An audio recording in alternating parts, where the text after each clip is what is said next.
दोस्तों competition academy के YouTube portal पे आपका स्वागत है। उम्मीद करते हैं कि आप सभी लोग अच्छे होंगे और आप लोगों की पढ़ाई भी अच्छी चल रही होगी। और टीजीटी पीजीटी का फॉर्म भी आप लोगों ने भर दिया होगा। यूपी एचईएससी यानी हायर की अगर बात करें तो इसकी भी वैकेंसी जुलाई के लास्ट तक आ ही जाएगी। तो जैसा कि आप देख रहे हैं यहाँ पर हिंदी साहित्य महत्वपूर्ण कथन पर आधारित वीडियो है ये। और परसों जीआईसी का रिजल्ट भी आ गया है, जिसमें अमित वर्मा सहित यहाँ पर आप देख रहे हैं लिखा हुआ है कि अमित वर्मा सहित हमारे 7 अभ्यर्थियों और जीआईसी लेक्चरर में चयनित होने वाले सभी अभ्यर्थियों को बहुत बहुत बधाई। तो 7 अभ्यर्थी हमारे यहाँ से हुए। यहाँ पर ये भी देख रहे हैं लिखा हुआ है कि सिर्फ एक वीडियो से परीक्षा में 2 प्रश्न आपके। अगर ये चीज़ लिखा गया तो इसके मतलब कि आप ये समझ रहे हैं कि इसमें जो 50 प्रश्न है आज की इस टेस्ट सीरीज में, अगर आपने ईमानदारी से पूरे प्रश्न देख लिया तो ज़रूर 2 प्रश्न आपको मिल सकता है, क्योंकि बहुत ही महत्वपूर्ण यहाँ पर प्रश्न लिए गए हैं। वीडियो को अंत तक ज़रूर देखें और सारे प्रश्नों को देखें। हमारे यहाँ इस समय पेड बैच में कहानी की इकाई चल रही है, जिसमें आज पिता कहानी, राजा निर्वंशिया कहानी और मलबे का मालिक कहानी, 3 कहानियों का वीडियो लेक्चर लोगों को दिया गया, पीडीएफ दिया गया और उसी पर आधारित रात में 9 बजे लाइव कक्षा होगी और आज की ये टेस्ट सीरीज़ दी गई है। ऐसे ही टेस्ट सीरीज प्रतिदिन हमारे यहाँ होती है। आप भी इन प्रश्नों को देखें। चलिए प्रश्न संख्या 1 से शुरू करते हैं और आज के प्रश्न आप भी देखें। आचार्य नंद दुलारे वाजपेयी की रचना हिंदी साहित्य 20वीं शताब्दी किसका संकलन है? हिंदी साहित्य का इतिहास, नाटक, निबंध, काव्यशास्त्र। तो आपका उत्तर हो जाएगा सी, निबंध। हिंदी साहित्य 20वीं शताब्दी जो नंद दुलारे वाजपेयी की रचना है, यह निबंध का संकलन है। हिंदी साहित्य 20वीं शताब्दी में कितने लेखकों के नाम से निबंध संकलित है? 8, 10, 12, 21। आपका उत्तर हो जाएगा सी, 12। 12 शायद आप लोगों को पता भी होगा। अगर आप लोगों ने हिंदी साहित्य 20वीं शताब्दी पढ़ा होगा नंद दुलारे वाजपेयी की, तो आप उसमें देखेंगे कि महावीर प्रसाद द्विवेदी का है, जगन्नाथ दास रत्नाकर का है, मैथिली शरण गुप्त का है, जयशंकर प्रसाद, प्रेमचंद, रामचंद्र शुक्ल, रामेश्वर शुक्ल अंचल, जैनेन्द्र और निराला पंत महादेवी और भगवती प्रसाद वाजपेयी। इन 12 लोगों के नाम से यहाँ पर निबंध इसमें संकलित है। निम्न में से कौन सी रचना नंद दुलारे वाजपेयी की है? और यादें बोल उठी, संस्मरण, भुलक्कड़ों का देश, व्यंग्य लेख, पाश्चात्य सौंदर्य शास्त्र का इतिहास, रीति और शैली। विकल्प है आपका 1, 2, 3, 2, 3, 4, 1, 3, 4, 1, 2, 3, 4।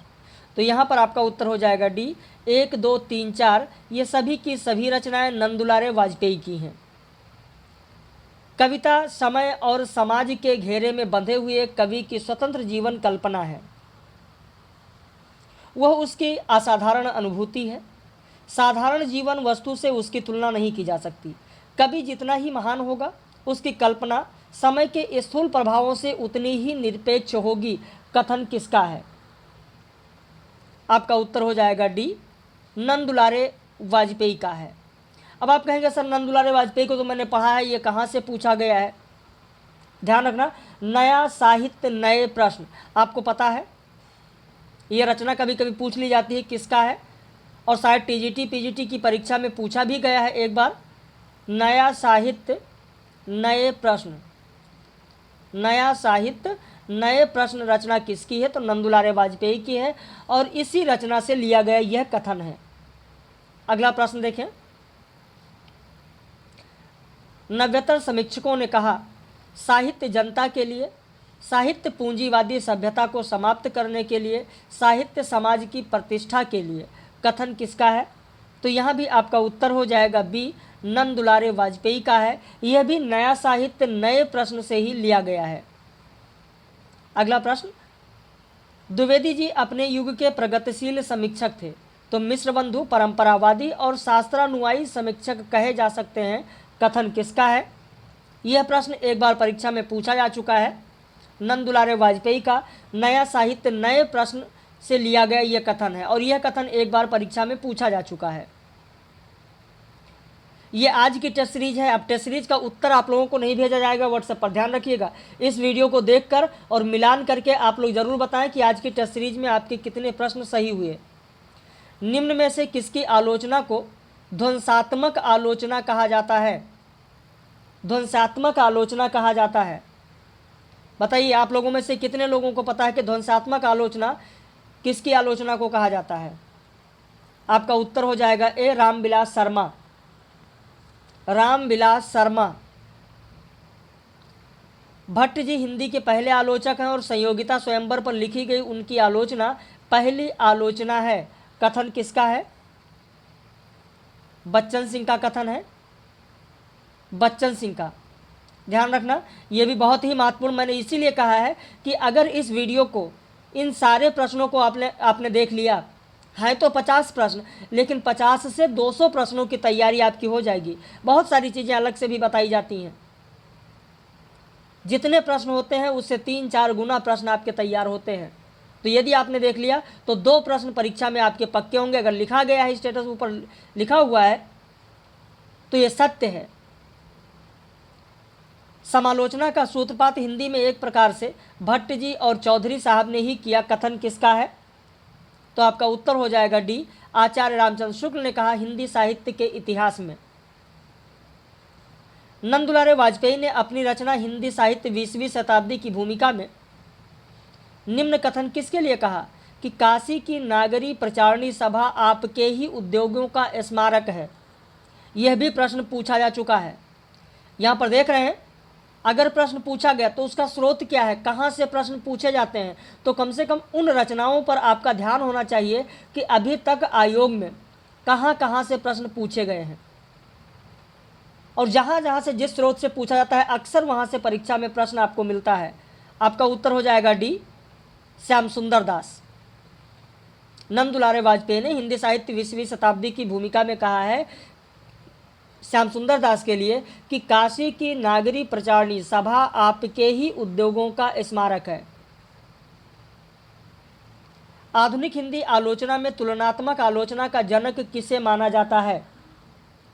आपका उत्तर हो जाएगा डी, पदम सिंह शर्मा को तुलनात्मक आलोचना का जनक माना जाता है।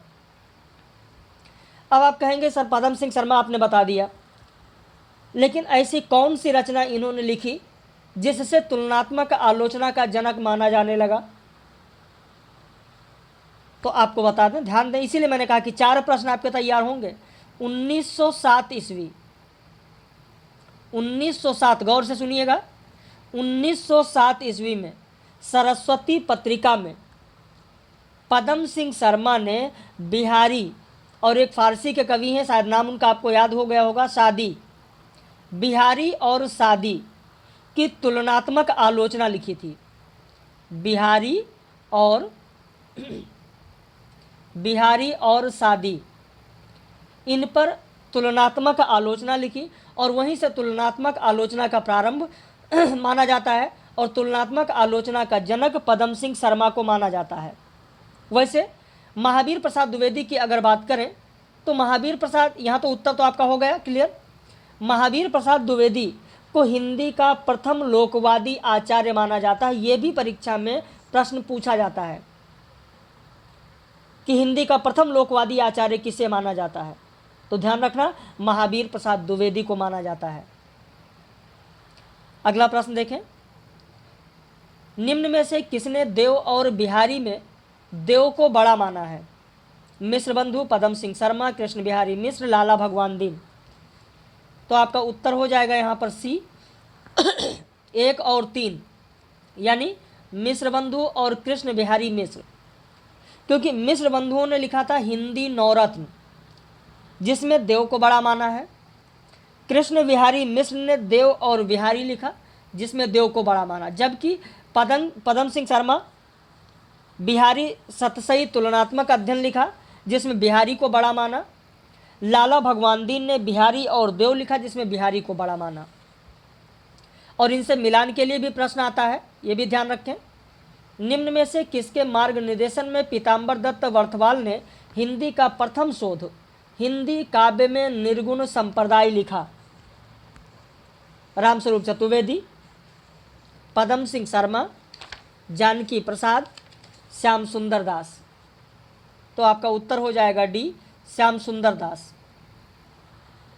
बाबू श्याम सुंदर दास ने ही हिंदी में एकेडमिक आलोचना यानी अध्यापकीय आलोचना का सूत्रपात किया था। ध्यान रखना है आपको, ये प्रश्न पूछा जाता है कि हिंदी में अध्यापकीय आलोचना किसने प्रारंभ किया, तो श्याम सुंदर दास। या एकेडमिक आलोचना का सूत्रपात किसने किया या प्रारंभ किसने किया, तो श्याम सुंदर दास। नंद दुलारे वाजपेयी ने अपनी रचना हिंदी साहित्य 20वीं शताब्दी की भूमिका में किसके लिए कहा कि छायावाद और रहस्यवाद पर इनका आक्रमण नादिर शाही ढंग का है, क्योंकि इसी से ये अधिकार छीनना चाहते हैं। छायावाद या पलायनवाद यही इनका नारा है। किसके लिए कहा था? सुमित्रानंदन पंत, मैथिली शरण गुप्त, रामधारी सिंह दिनकर, जयशंकर प्रसाद। तो आपका उत्तर हो जाएगा डी, जयशंकर प्रसाद। डी उत्तर हो जाएगा जयशंकर प्रसाद। प्रसाद के बाद निराला और पंत दो प्रमुख व्यक्तित्व हिंदी में आए। तुलसी और सूर, देव और बिहारी के बाद यह तीसरी जोड़ी हिंदी में प्रसिद्ध हुई। कथन किसका है? आपका उत्तर हो जाएगा डी, नंद दुलारे वाजपेयी। नंद दुलारे वाजपेयी। हिंदी साहित्य 20वीं शताब्दी की भूमिका से ही यह प्रश्न लिया गया है, ध्यान रखिएगा। नंद दुलारे वाजपेयी के लेख पर निम्न कथन किसका है? पुस्तकों की नायिकाएं सब बेचारी हैं, जो हैं वही हैं, और उनमें से किसी के हाथ में जैन आदर्श की ध्वजा नहीं है। किसका कथन है? आपका उत्तर हो जाएगा सी, जैनेन्द्र। जैनेन्द्र ने कहा है, स्वभाव की रुखाई कपास की भांति नीरस होती हुई भी गुणमय फल देती है। द्विवेदी जी ने हिंदी साहित्य के क्षेत्र में कपास की ही खेती की है। नीरस विशद गुणमय फल जासु। कथन किसका है? उत्तर हो जाएगा डी, नंद दुलारे वाजपेयी का कथन है। यह भी हिंदी साहित्य 20वीं शताब्दी की भूमिका से ही लिया गया है। जैसे इस प्रदेश की छोटी लाखौरी ईंटें दृढ़ता के नामी हैं, वैसे ही द्विवेदी जी के छोटे छोटे वाक्य भी। कथन किसका है? तो यहाँ पर भी उत्तर हो जाएगा आपका बी, नंद दुलारे वाजपेयी। सरस्वती विचार की अपेक्षा प्रचार की पत्रिका अधिक थी, परंतु द्विवेदी जी ने उसे व्यक्तिगत प्रचार का साधन नहीं बनाया। कथन किसका है? तो यह भी कथन होगा नंद दुलारे वाजपेयी का। प्रश्न कैसे लग रहे हैं, कथन कैसे लग रहे हैं, जरूर कमेंट में बताइएगा। और जिन लोगों ने टेस्ट सीरीज आज हल किया है, अपना उत्तर भेजा है, वो इसी वीडियो से अपना उत्तर मिलान करके व्हाट्सएप पर जरूर सूचित करें। आलोचना के क्षेत्र में किसने विरुद्धों का सामंजस्य सिद्धांत का प्रतिपादन किया? तो आपका उत्तर हो जाएगा ए, आचार्य रामचंद्र शुक्ल। अगला प्रश्न, काव्य आत्मा की संकल्पनात्मक अनुभूति है। आत्मा की मनन शक्ति की वह असाधारण अवस्था जो श्रेय सत्य को उसके मूल चारुत्व में सहसा ग्रहण कर लेती है, काव्य में संकल्पनात्मक अनुभूति कही जा सकती है। कथन किसका है? अब इसमें बहुत सारे लोग सोचेंगे इसमें तो रामचंद्र शुक्ल नहीं है, रामचंद्र शुक्ल होना चाहिए, जबकि यह कथन है जयशंकर प्रसाद का। ध्यान रखना, जयशंकर प्रसाद का कथन है। अगला प्रश्न देखें, कविता परिवेश की पुकार है। कथन किसका है? पंत, दिनकर, निराला, प्रसाद। तो आपका उत्तर हो जाएगा सी, निराला। लेकिन यहाँ पर आपके मन में यह भी याद आ रहा होगा कि सुमित्रानंदन पंत ने भी कुछ कहा है। तो अगर आपके मन में आ रहा है तो जरूर ध्यान दें, सुन लें। सुमित्रानंदन पंत ने यह कहा था कि कविता हमारे परिपूर्ण क्षणों की वाणी है। ध्यान रखना, कविता हमारे परिपूर्ण क्षणों की वाणी है, यह कहा है सुमित्रानंदन पंत ने। जबकि निराला ने कहा है कविता परिवेश की पुकार है। जो ब्रज भाषा भक्तों की भावनाओं से भरकर रीति कवियों की साज सज्जा से चटकीली हो रही है, उसके साथ आलाप करना या तो किसी बड़े कलाभिज्ञ का ही काम है और या किसी निपट अनाड़ी का। कथन किसका है? यह कथन किसका है? तो आपका उत्तर हो जाएगा सी, नंद दुलारे वाजपेयी। लेकिन अब जरा बताइए, ये निपट अनाड़ी जो कहा गया है, कलाभिज्ञ जो कहा गया है, ये सारे शब्द जो कहे गए किसके लिए कहा है? ये नंदुलारे वाजपेयी ने। हिंदी साहित्य 20वीं शताब्दी का ये कथन है, लेकिन नंदुलारे वाजपेयी ने किसके लिए कहा है? क्या यह प्रश्न आप लोगों के लिए छोड़ दें? कमेंट में बताएंगे? चलिए कमेंट में बताइएगा। और अगर देखते हैं कि लोगों का सही उत्तर नहीं आता है तो फिर कल इसका उत्तर आप लोगों को मैं ज़रूर बताऊंगा। किसके लिए कहा है नंदुलारे वाजपेयी ने हिंदी साहित्य 20वीं शताब्दी में? देखते हैं कितने लोगों का सही उत्तर आता है कमेंट में। हाँ, और एक चीज़ और ध्यान रखना, आप लोग भ्रम में बिल्कुल भी ना पड़ें कि टीजीटी पीजीटी के लिए जैसे 4 साल 5 साल पहले जो परीक्षा में प्रश्न पूछे जाते थे साधारण प्रश्न, वैसे ही प्रश्न पूछे जाएंगे। पिछले वर्ष जो परीक्षा हुई है उठाकर उन पेपर को देख लीजिए। अब उन लोगों के बहकावे में ना पड़िए कि जो एकदम साधारण प्रश्न पूछ लिए जाते हैं कि राधा वल्लभ संप्रदाय का प्रवर्तन किसने किया, अष्टछाप कवि कौन से हैं, या ऐसे प्रश्न सीधे पूछ लिए जाते थे। चित्रलेखा रचना किसकी है, प्रति पर कथा किसका है, मानस का हंस किसका है, या गुड़िया भीतर गुड़िया किस विधा की रचना है। तो इस तरीके के जो साधारण प्रश्न थे अब नहीं पूछे जाते हैं, इस चीज़ का आपको ध्यान रखना है। या स्त्री विमर्श पर आधारित रचना तब्दील निगाहें किसकी रचना है, या जयप्रकाश करदम किस विमर्श से संबंधित हैं। तो इस तरीके के जो साधारण प्रश्न थे अब नहीं पूछा जाता है कि लोकमंगल की भावना के सर्वश्रेष्ठ कवि कौन से हैं, या कृष्ण गीतावली की रचयिता कौन है। तो अब ये सारी चीज़ें भूल जाइए। जिस तरीके के प्रश्न पिछले वर्ष पूछे गए हैं परीक्षा में वैसे प्रश्न पूछा जाता है। तो विस्तृत ज्ञान होना बहुत ही आवश्यक है। अगर आप विस्तृत नहीं पढ़ेंगे, अपने मन को आप समझा रहे हैं कि नहीं बस ऐसे ही प्रश्न आएगा पढ़ लेंगे, तो ऐसा बिल्कुल भी नहीं है। इसका मतलब कि अपने आप को आप धोखा दे रहे हैं। ये कटु सत्य है, भले ही कुछ लोगों को बुरा लग रहा हो, लेकिन ये कटु सत्य है। इस चीज़ का ध्यान रखिए। अभी वक्त है, अपने आप को संभालिए, अच्छे रास्ते पर चलिए, विस्तृत पढ़िए। अगला प्रश्न, काव्य अथवा कला का संपूर्ण सौंदर्य अभिव्यंजना का ही सौंदर्य नहीं, अभिव्यंजना काव्य नहीं है। काव्य अभिव्यंजना के उच्चतर तत्व हैं।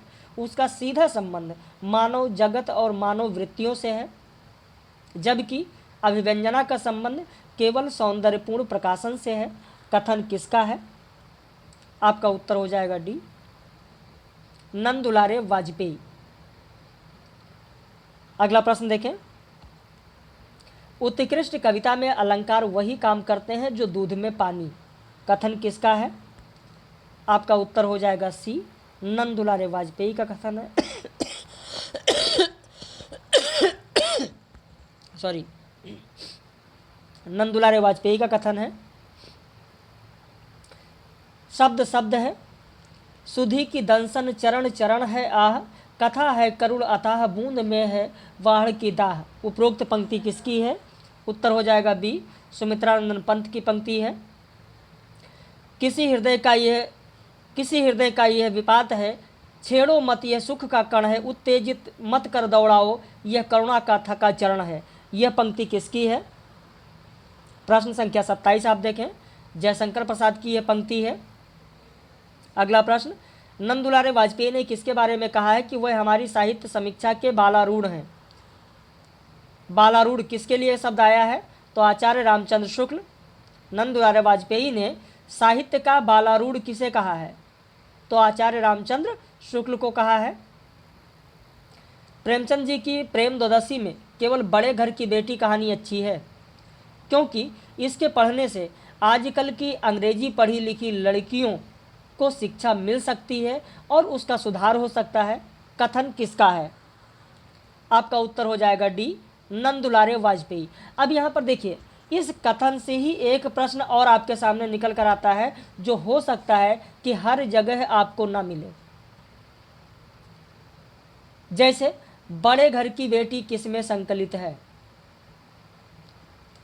तो प्रेम द्वादशी में संकलित है, क्योंकि लिखा है प्रेमचंद जी की प्रेम द्वादशी में केवल बड़े घर की बेटी कहानी अच्छी है। यह नंदुलारे वाजपेयी ने कहा है। ध्यान देना, तो प्रेम द्वादशी में संकलित कहानी कौन सी है? बड़े घर की बेटी। तो इस पर भी इस तरीके का भी प्रश्न पूछा जा सकता है। छायावाद की प्रकृति घट, कूप आदि से भरे जल की एक रूपता के समान अनेक रूपों में प्रकट एक महाप्राण बन गई। अतः अब मनुष्य के अश्रु, मेघ के जलकण और पृथ्वी के ओस बिंदुओं का एक ही कारण, एक ही मूल्य है। कथन किसका है? उत्तर हो जाएगा डी, महादेवी वर्मा। उत्तर हो जाएगा आपका डी, महादेवी वर्मा का कथन है। देख वसुधा का यौवन भार, गूंज उठता है यह मधुमास, विधुर उर्के से मृद उद्गार कुसुम, जब जब खुल पड़ते सोच्छवास। पंक्ति किसकी है? आपका उत्तर हो जाएगा ए, सुमित्रानंदन पंत। लेकिन सुमित्रानंदन पंत के किस कविता की पंक्ति है पता है ना आप लोगों को? मौन निमंत्रण।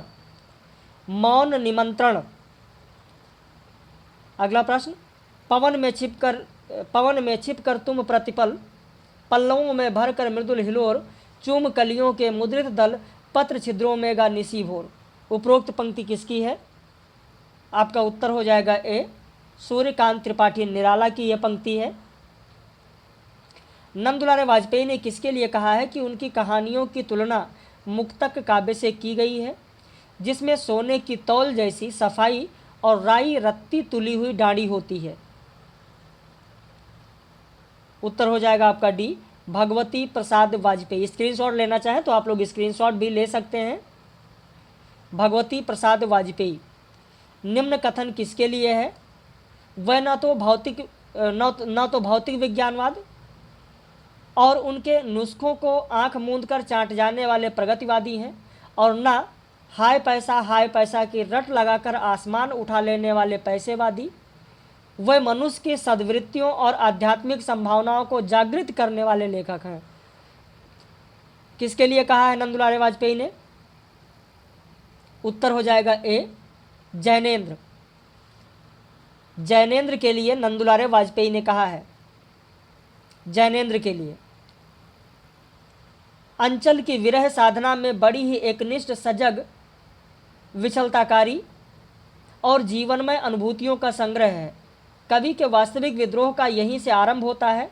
अरमानों और साधुओं के आरोप आहूतियां डालकर उसने विरहग्न को जगा रखा है। उपरोक्त कथन किसका है?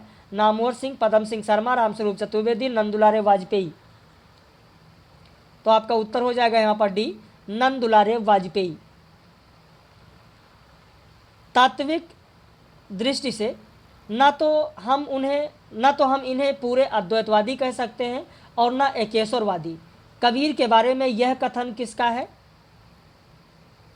कबीर के यह बारे में यह कथन आचार्य रामचंद्र शुक्ल का है। आचार्य रामचंद्र शुक्ल का, कि तात्विक दृष्टि से ना तो हम इन्हें पूरे अद्वैतवादी कह सकते हैं और ना एकेश्वरवादी। और यह प्रश्न UPHESC में पूछा जा चुका है। हायर की परीक्षा में एक बार यह प्रश्न पूछा जा चुका है। कहानी इतिवृत्त हो तो है, यानी उसमें स्थिति से स्थित्यंतर अर्थात जीवन गति होनी चाहिए। काल का कुछ स्पंदन, कुछ तनाव अनुभव हो, वही तो कहानी का रस है। किसने कहा है? तो यह कथन है जैनेन्द्र कुमार का। यह कथन जैनेन्द्र कुमार का है। पुनर्जागरण का भारतीय साहित्य में पहला प्रतिफलन माइकल मधुसूदन दत्त की बंगला काव्य मेघनाथ वध को माना जाता है। कथन किसका है? आपका उत्तर हो जाएगा डी, रामस्वरूप चतुर्वेदी। अब आप कहेंगे सर रामस्वरूप चतुर्वेदी तो मैंने पढ़ा है लेकिन कहीं पर नहीं मिल रहा है। ध्यान रखना, ये रामस्वरूप चतुर्वेदी का ही है। और हिंदी साहित्य 20वीं शताब्दी जब आप पढ़ेंगे नंदुलारे वाजपेयी का, तो वहाँ पर रामस्वरूप चतुर्वेदी का यह कथन आपको देखने को मिलेगा। शुक्ल जी ना तो भारत के रूढ़िवाद को स्वीकार किया, न पश्चिमी व्यक्तिवाद को। यह कथन किसका है? उत्तर हो जाएगा आपका बी, रामविलास शर्मा। रामविलास शर्मा। अब रामविलास शर्मा का अगर आपने पढ़ा होगा आस्था और सौंदर्य, और ये कई बार परीक्षा में पूछा गया है, ध्यान रखना। आस्था और सौंदर्य रचना किसकी है? पूछा गया है रामविलास शर्मा का। तो आस्था और सौंदर्य जब आप पढ़ेंगे रामविलास शर्मा का, तो आपको वहाँ पर रामविलास शर्मा द्वारा ये कथन मिलेगा कि शुक्ल जी ना तो भारत के रूढ़िवाद को स्वीकार किया, न पश्चिमी व्यक्तिवाद को। सूर सागर में जगह जगह दृष्टिकूट वाले पद मिलते हैं, यह भी विद्यापति का अनुकरण है। कथन किसका है? आचार्य रामचंद्र शुक्ल का है। सूर सागर में जगह जगह जो दृष्टिकूट वाले पद मिलते हैं, यह भी विद्यापति का अनुकरण है। आचार्य रामचंद्र शुक्ल का कथन है। यह बहुत ही महत्वपूर्ण कथन है, अभी तक किसी परीक्षा में नहीं पूछा गया है, ध्यान रखिएगा। कबीर श्रेष्ठ कवि कर्म के प्रतीक थे, उनके व्यक्तित्व पर संदेह करना अज्ञान ही कहा जाएगा। ये कहा गया है पीताम्बर दत्त वर्थवाल के द्वारा। पीताम्बर दत्त वर्थवाल का कथन है। कबीर का काव्य बहुत स्पष्ट और प्रभावशाली है। यद्यपि कबीर ने पिंगल और अलंकार के आधार पर रचना नहीं की, फिर भी उनकी काव्यानुभूति इतनी उत्कृष्ट है कि वे महाकवि कहे जा सकते हैं। कथन किसका है? आपका उत्तर हो जाएगा सी, रामकुमार वर्मा का कथन है। रामकुमार वर्मा। उदित उदयगिरि मंच पर रघुवर बाल पतंग, विकसे संत सरोज सब हर से लोचन भृंग। उपरोक्त पंक्ति रामचरितमानस के किस कांड की है? आपका उत्तर हो जाएगा डी, बाल कांड की यह पंक्ति है और बहुत ही महत्वपूर्ण है, कई बार परीक्षाओं में पंक्ति पूछी जा चुकी है। ढोल गंवार शूद्र पशुनारी सकल ताड़ना के अधिकारी। उपरोक्त पंक्ति रामचरितमानस के किस कांड की है? तो इसका उत्तर हो जाएगा आपका सी, सुंदर कांड। आगे प्रश्न पर हम लोग बढ़ रहे हैं, उससे पहले ध्यान दें कि यदि आप यूजीसी नेट जेआरएफ के लिए या यूपीएचएससी हायर के लिए या टीजीटी पीजीटी के लिए अगर ज्वाइन करना चाहते हैं तो हमारे यहाँ इस नंबर पर फ़ोन करके व्हाट्सएप करके फ़ीस और सारी जानकारी आप लोग ले सकते हैं। वक्त जाया बिल्कुल भी ना करें।